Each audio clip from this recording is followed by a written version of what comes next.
Today's score 8-1.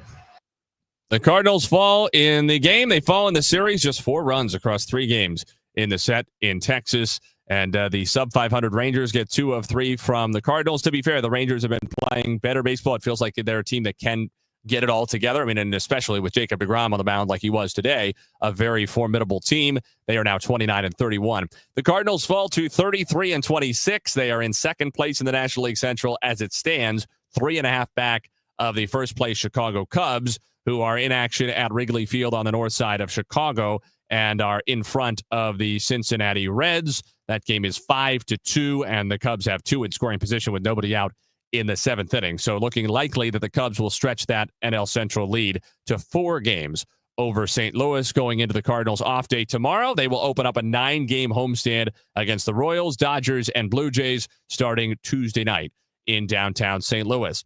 Nate Gatter with you for our Extra Innings show on KMOX. If you want to be part of the Cardinals conversation, you can comment on any of our streams across Facebook, Twitter/X, YouTube, wherever. You can also call us at 314-436-7900. That's 314-436-7900 to be heard on the Extra Innings show today. You can also leave us a voice message on the free Odyssey app where you can hear this show, anything else on KMOX. You can hear Cardinals baseball, all streaming live for free. You can hear it in podcast form, and you can leave those messages, those talkback features. You can hit the microphone icon, the talkback feature on the free Odyssey app, and leave us a voice message that we will be able to play here on the show. One more time, that number to call is 314-436-7900 if you have thoughts on this series, on the homestand to come, on just where the Cardinals are now as we start the month of June the 1st, and the Cardinals closing in on the 60-game mark of this season, and they will have played 60 after Tuesday night against Kansas City. They're at 59 games down right now, which puts them at about 36.5% of the way through the season, a little more than a third of the way in. And as we've talked about, we've been clear that the Cardinals don't have an enormous amount of runway in this season compared to a typical year. In some ways, their season is shorter, if you will. I don't know the right way to put that in perspective, but the Cardinals really only have until mid-July to decide how they're going to handle the deadline. And obviously that affects things, whatever happens between now and then. So really they're down to their last 6, 7, maybe at most 8 weeks of runway until serious decisions have to be made in the front office about how they are or are not going to handle the deadline. Are they going to be buyers? Are they going to be sellers? Are they going to be, God forbid, somewhere in between? Certainly the Cardinals have those decisions to make, and they won't get the benefit of August and September in order to make them. So in some ways, they played more than half of the season that they really have, or at least half of the season that they really have, in order to make those decisions and position themselves how they want to for August and September, which is going to have ramifications not just for the rest of this year and the Cardinals' chances of making the playoffs, but will also have effects on what things look like for St. Louis next year and the year after, as the Cardinals go through what they probably would rather not to term a rebuild per se, and certainly they have been ahead of schedule in that rebuild based on a 7 games above 500 record on June the 1st as we stand right now, but something along the lines of a rebuild, at least a retooling that's going on with an eye always on the future as it has been. The Cardinals fall 8-1, our final score down in Texas today. If you missed the final totals earlier, for the Cardinals, 1 run, 5 hits, 1 error, 6 left. For the Rangers, 8 runs, 9 hits, 1 error, 6 stranded. DeGrom, the win for Texas. He's 5-2. Fetty, the loss for St. Louis. He's 3-5. 2 hours, 32 minutes, the time of game. 28,138, the paid attendance in Arlington. DeGrom was good, despite, again, coming off an outing where some alarm bells were going. He did not have a strikeout. He was pulled after 81 pitches. He was got the alarm bells really ringing in the first inning when the Rangers Brain Trust and athletic training staff went out to check on him very, very early on in the game. And, you heard it from Ricky Horton right away that that's normally a sign of serious concern, especially for a guy with the dodgy injury history that Jacob deGrom has had. That's a long sheet of injuries that he has gone through in his career.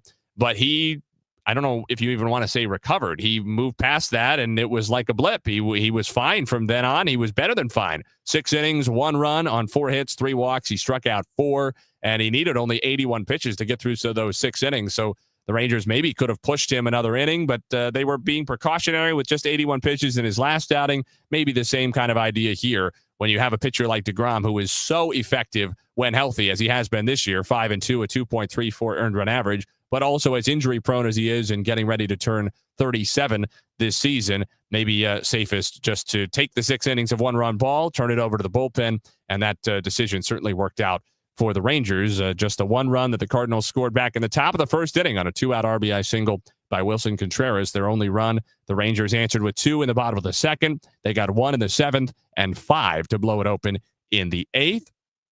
Eric Fetty took the loss to fall to 3-5. He was not electric by any means, but he was effective. 6 innings, 2 runs on 4 hits and 3 walks. He struck out 5. His earned run average now 3.82 for the season with St. Louis. And another quality start for Eric Fetty, who has been very good away from home this year. That trend continued, and you really can't fault him for how this game went. The control was not outstanding. He did have that walk to Haggerty that Ricky highlighted in the 2nd inning that was problematic because you're dealing with the 9-hitter, and it extends the inning with a couple of guys on for Josh Smith, who had a great game at the top of the Rangers lineup, 2 doubles and a homer. He drove in 4 on his 3 hits over 5 at-bats, and Smith hit his 2nd double of the first 2 innings with 2 on and 2 out to give the Rangers a 2-1 lead in that 2nd. The inning extended, of course, because of the Haggerty walk that Fetty issued. But all the same, only 2 runs over 6 innings, no matter how many guys are on base, no matter how it looks, no matter how many strikeouts there are or are not. I think 2 runs over 6 innings is a start that any major league team would sign up for just about any game.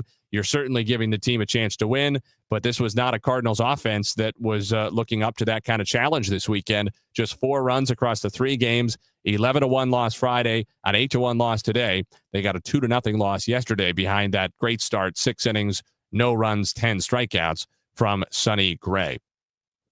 Cardinals are going to need to get themselves moving in the right direction again, but they've been such a good home team this year. They've been so good at Busch Stadium. Even when things were not going great early on in the season, the Cardinals were still good at home.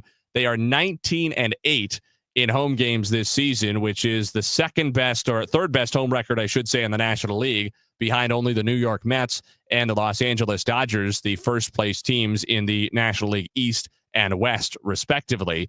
Over in the American League, only the Detroit Tigers have been better at home than the Cardinals. So St. Louis has the 4th best home record in all of Major League Baseball, and now 9 straight home games, even against relatively good competition and very good competition in the case of the Dodgers next weekend. Certainly you'd think an opportunity for the Redbirds to get themselves moving back in the right direction and try to close the gap again. They haven't been able to get it closer than 2 games with the Cubs. This is the first time in a while it's been back out to 4 games. Feels like something they'd want to try to tighten up as quickly as possible if they can, just to keep connected, stay close, stay on the heels, make the Cubs think about it. Chicago will be headed to D.C. after an off day tomorrow. The Cubs will be playing the Nationals on Tuesday in a 3-game series. And then we'll be up in Detroit next weekend to play the Tigers. So could be an opportunity for the Cardinals, or at the very least, the Cardinals can take solace in knowing that, well, they have to play the Dodgers at home.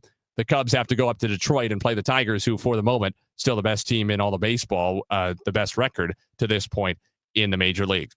We'll take a break. When we return, we will look ahead at what's to come with the Cardinals hosting the Royals after tomorrow's day off on Tuesday night in the opener of a 3-game series, a 9-game homestand. You can get your comments in anywhere we're streaming or by calling us at 314-436-7900. The Extra Innings Show continues after this on KMOX.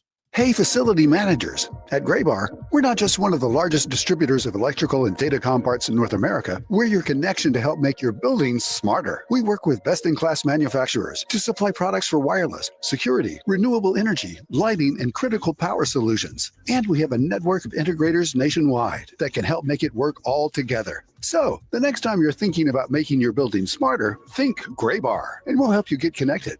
Visit graybar.com/connected buildings to learn more. There's a big red barn Hardware you say green. Norm's Bargain Barn. On discount windows, doors, and things. Norm's Bargain Barn. Hi, I'm Norm Wilkie. Come see my new selection of Amish cabinetry made by my good Amish friends at Countrywood Products. We now stock 5 styles of cabinetry for you to choose from. When you need to save on discount windows, doors, and cabinetry, come to Norm's Bargain Barn. With locations in Shiloh and Fenton at the bottom of Gravois Bluffs. Visit normsbargainbarn.com. That's normsbargainbarn.com.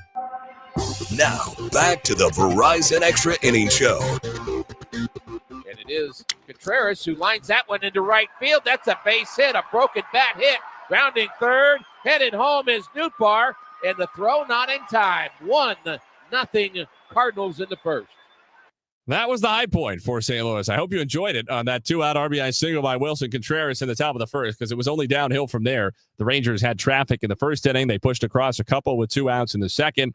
They added an insurance run in the seventh and then blew it open with 5 runs in the eighth, en route to an 8-1 win for the Rangers over the Cardinals. Nate Gatter back with you for the Extra Innings Show. We'll wrap things up here on KMOX. If you've got any final thoughts on the series or on the upcoming homestand or whatever else, give us a call at 314-436-7900. That's 314-436-7900.